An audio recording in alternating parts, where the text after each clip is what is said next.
Mrs. Piggle Wiggle, Chapter 8. The Fighter Quarreller's Cure. Joan Russell opened her blue eyes and saw that it was morning. She also saw that her twin sister Anne was still asleep. Joan reached over and gave Anne a little pinch. "Wake up, Anne," she said, making her voice scary and urgent. "Wake up quickly, there's a big black spider in the bed and it's on your side."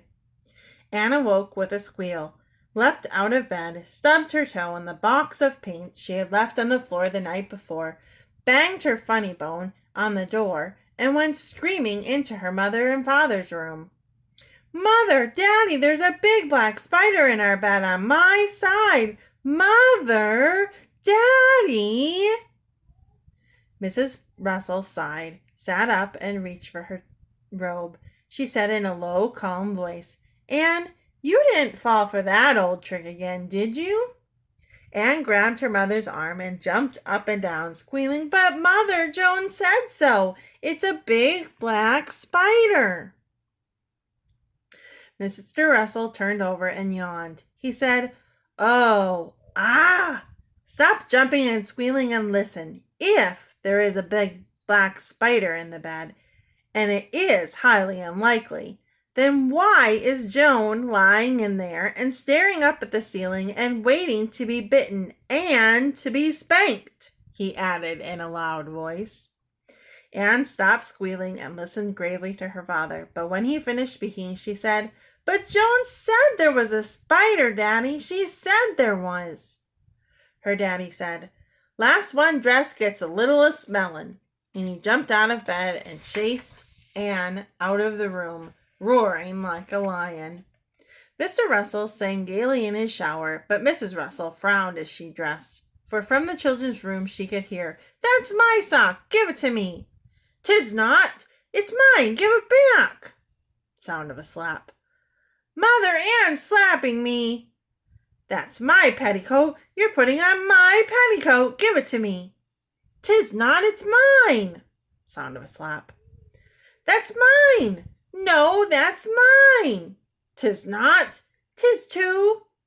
Slap, bang, crash, running steps. "Mother," Mrs. Russell said to herself, quarreling from the minute they get up until they go to bed at night. I do not believe that I can stand another day of it."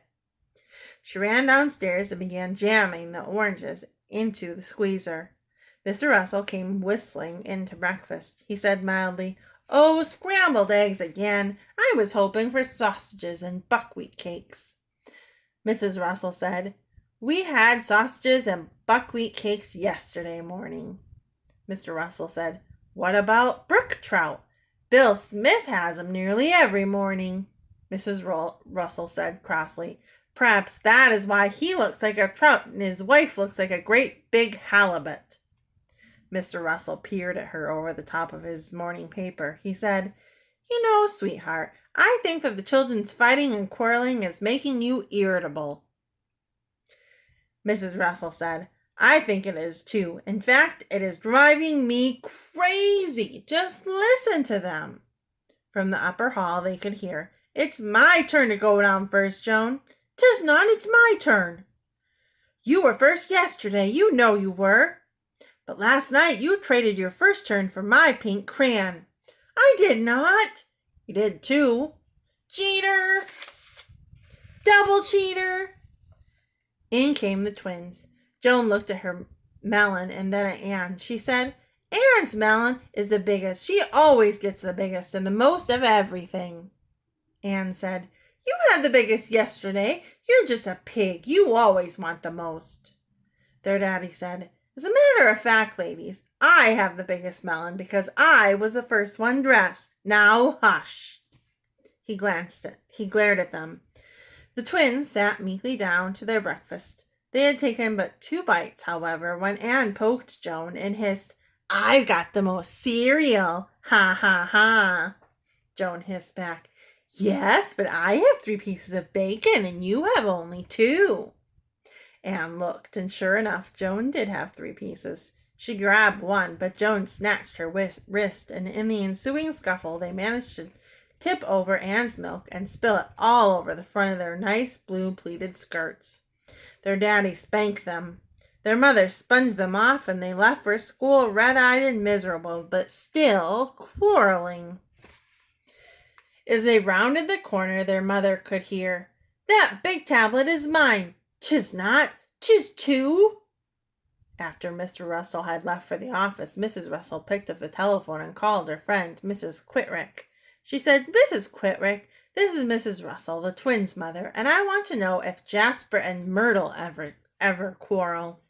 "Oh, my dear," said Mrs. Quitterick, "all children quarrel. Why, yesterday Myrtle hit Jasper with her big doll, and the eyes came out, and then Jasper hit Myrtle with a little hammer out of his nice new toolbox, and the head came off the hammer, and I just told them that I wouldn't have them breaking up their toys that way."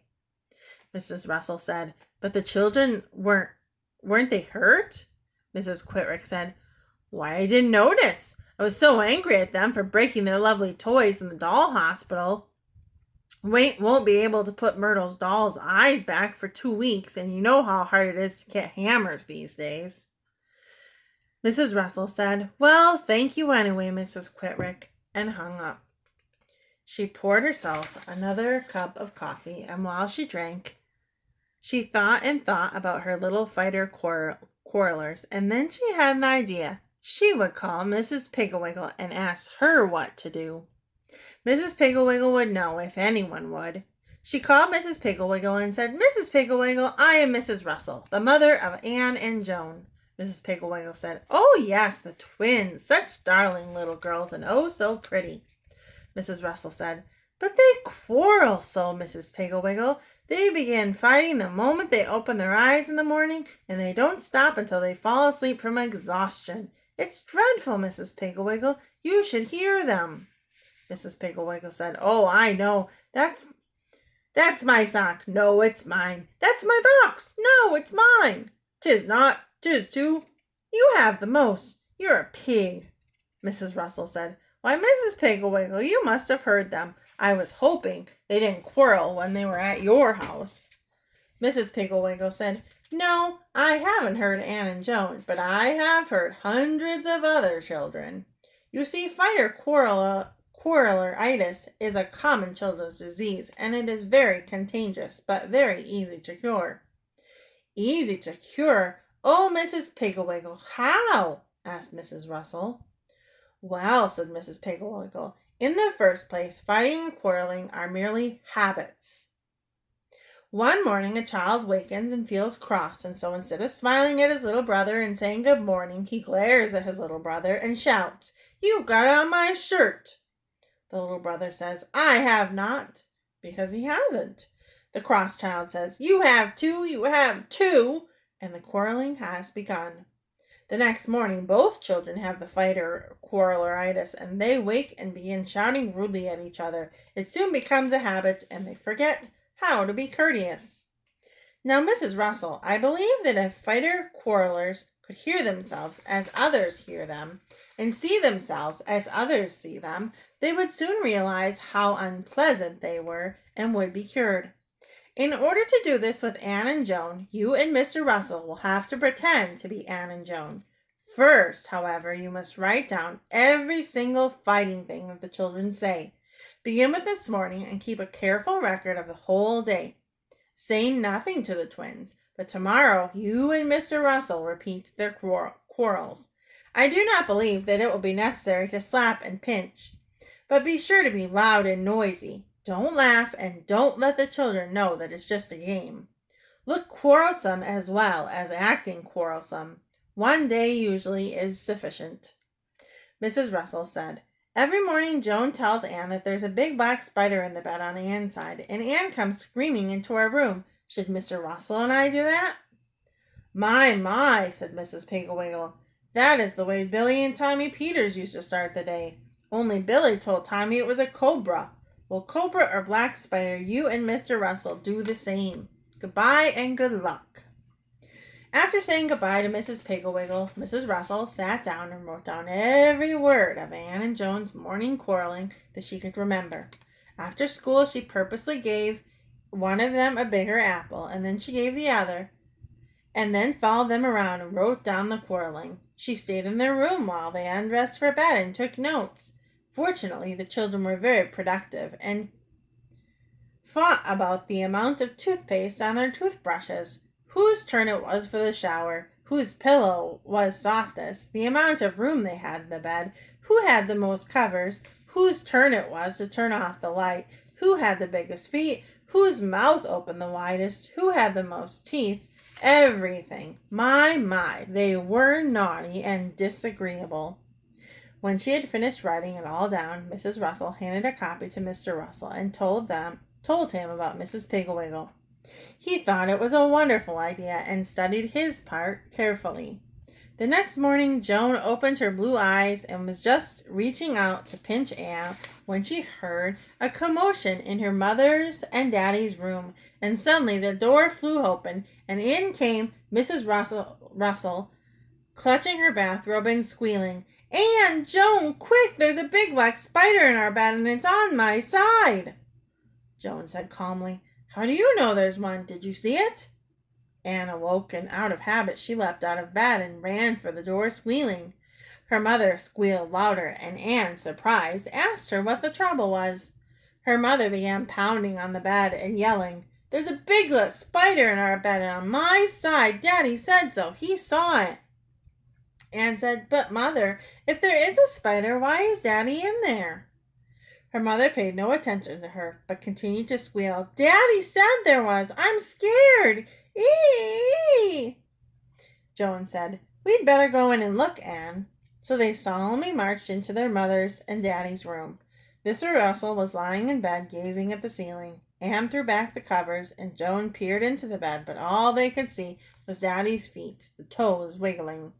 Anne said sternly, "Why did you scare Mother that way, Daddy?" Mr. Russell said, "Was she scared?" and jumped out of bed and ran into the bathroom, shouting at the top of his voice, "Ha ha, my first turn for the shower." At that, Mrs. Russell came flying in from the twins' room and began pounding on the bathroom door, yelling, "It is not your first turn, it's mine. You traded me your first turn yesterday for a new golf ball." Mr. Russell laughed rudely and called out, "Too bad for you, I've got the door locked." Mrs. Russell kicked at the door and shouted, "Cheater! Cheater! Cheater!" Anne and Joan looked at each other. Their eyes were round with amazement.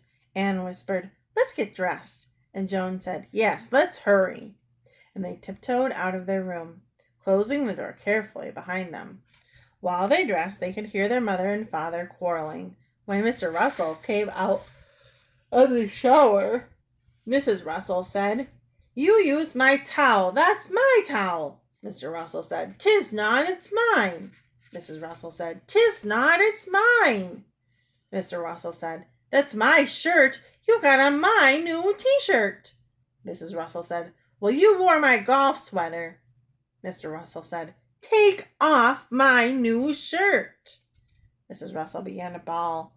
She sobbed, "You wore my golf sweater and you promised me that I could wear the shirt. You're a pig." Mr. Russell said, "All right, baby, wear the old shirt."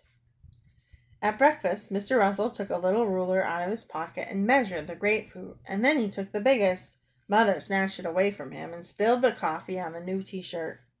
Mother served the scrambled eggs and gave herself a large heaping plate, and Daddy a small serving. Daddy looked at both plates and said, "Pig." "Speaking of pigs," said Mrs. Russell, "it's my turn for the car." "'Tis not," said Mr. Russell, "it's my turn. You had the car last week." Mrs. Russell said, "I only drove up to the drugstore and back last week, and you were clear out to the golf club." Mr. Russell said in a very disagreeable way, "It makes no difference to me how far you drove. You have had your turn, madam." Mrs. Russell began to bawl. "I think you're mean," she wailed. "Isn't it my turn, girls?" She turned to the twins. The girls looked at their mother, but they didn't answer. Instead, they asked to be excused, put on their coats, and hurried off to school. At dinner that night, Daddy took the chops up to the bathroom and weighed them on the scales, and then took the two biggest. Mother took the biggest baked potato, but she sorted the string beans out one by one so that everyone got an equal share, but they were ice cold. The twins cleared the table, and Anne carried in the pumpkin pie. Now, pumpkin pie was the twins' very favorite dessert, and so Anne was very careful to walk slowly and put the pie down gently in front of Daddy. But it was wasted effort, for Mother reached over and grabbed the pie, saying, "I'll serve that." "Oh, no, you won't," said Daddy, jerking the pie back. "Will too," said Mother, reaching for the pie, but Daddy jerked it off the table and held it over his head. Mother grabbed his wrist and the pie went splat all over the rug. Twins began to cry. They said, "Mommy, Daddy, please stop quarreling. We just can't stand it anymore. It's dreadful." Mother said, "Why, we thought you enjoyed fighting." Joan said, "We hate quarreling. We are so unhappy." Anne said, "Fighting is terrible. It makes us miserable." Mrs. Russell took Joan in her lap, and Mr. Russell took Anne in his lap, and they said, "To tell you the truth, girls, we don't like quarreling either. It's just a habit we caught from you." "Why, we must have been quarreling all day," the twins said. You have. Daddy said, "I'll tell you what we'll do. We'll all join hands and solemnly pledge that there shall be no more quarreling in this house. Then we'll all walk up to Finley's drugstore and seal the pledge with ice cream. Does everyone agree?" "We all agree," they shouted. So they joined hands and said, "I do solemnly pledge that I will not quarrel or fight in this house ever again." Then they walked up to Mr. Finley's drugstore and had ice cream sodas. Even though Anne saw Mr. Finley put 3 scoops of ice cream in Joan's soda and only 2 in hers, and even though Joan saw Mr. Finley put 2 scoops of strawberry in Anne's soda and only 1 in hers, they neither of them said a word. The fighter-quarreler-itis was cured. The end.